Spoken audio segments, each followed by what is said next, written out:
Баршаңызға сәлем, менің арнама қош келдіңіздер. Сіздермен Нұрайым.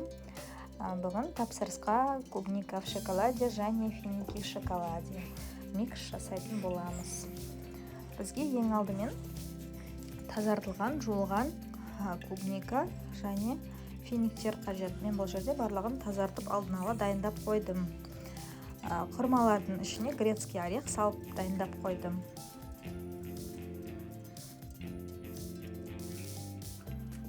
Мен қазір молочный және ақ шоколад қолданатын боламын. Бұл жерде менде молочный шоколадым осының алдында жасаған заказдан қалған болатын. Осыны тек ерітем және де пирометрдің көмегімен өлшеп, өзінің температурасына түсіріп пайдаланатын боламын.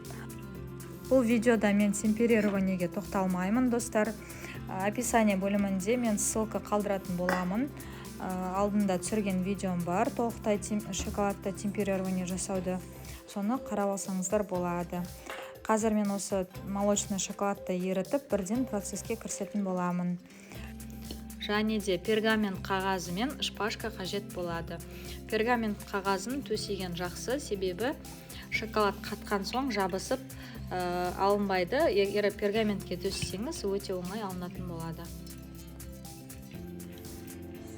Және бетіне себуге мен түрлі посыпкалар қолданатын боламын. Вафли, арахис, ақ шоколадты пайдаланатын боламын, және де әртүрлі посыпкалар қолданатын боламын. Және де осындай коробка, лента және капсулалар қажет болады, одноразовый. Ендеше жасауға кірісейік. Көріп тұрғандарыңыздай мен молочный шоколадтың барлығын уже жасап дайындап қойдым. Посыпкаларында сеуіп, узор жасайтындарын барлығын жасап тастадым. Сіздерге енді ақ шоколадпен жасап көрсететін боламын. Ең алдымен клубникамызға шпажкамызды осылай 1 сантиметрдей тығамыз. Сонан соң жапырақтары бізге кедергі келтірмейтіндей етіп ұстап аламыз. Сонан соң шоколадымызға жақсылап малып, айналдыра отырып, шоколадымызға малып аламыз.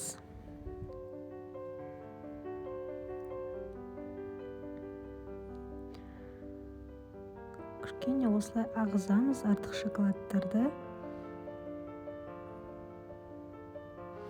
Сонан соң төселген пергамент қағазымызға қойып отырамыз.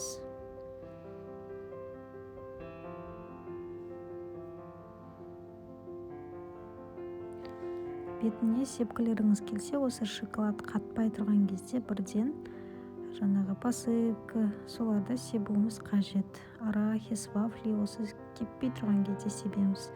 Егерде узор жасайтын болсақ, ол кезде бізге шоколад кепкен соң барып жасауымыз керек болады. Обязательно жауып тастаймыз. Мына жерде мысалы астыңғы жақтары болады ғой, ашық.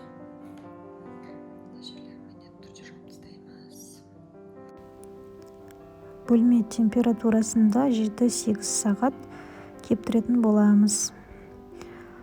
Бөлменің температурасына байланысты кебу уақыты салқын бөлме болса 7-8 сағатта әбден жақсы болып кебеді.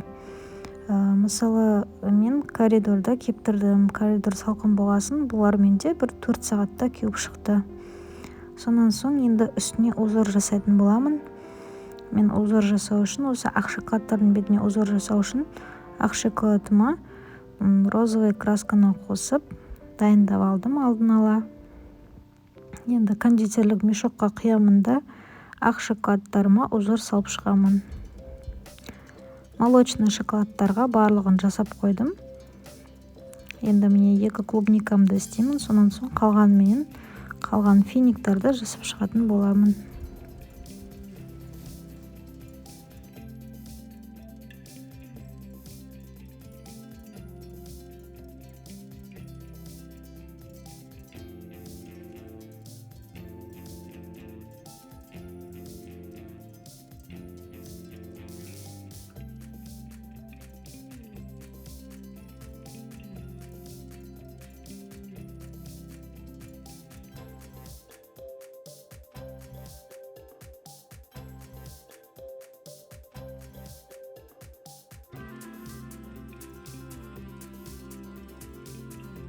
Сондықтан осындай университеттердің егер бетіне посадка істегіңіз келсе, тоже осылай кетпей тұрған кезінде бірден жасайтын боламыз.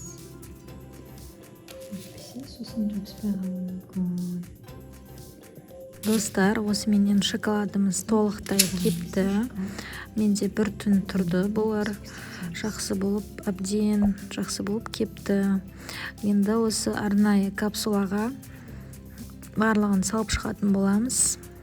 Коробкамызға жинайтын боламыз. Мен бұл жерде 6 клубниканы және 6 финики в шоколаде алып осы дайындайтын боламын. Клиенттің тапсырысын дайындайтын боламын.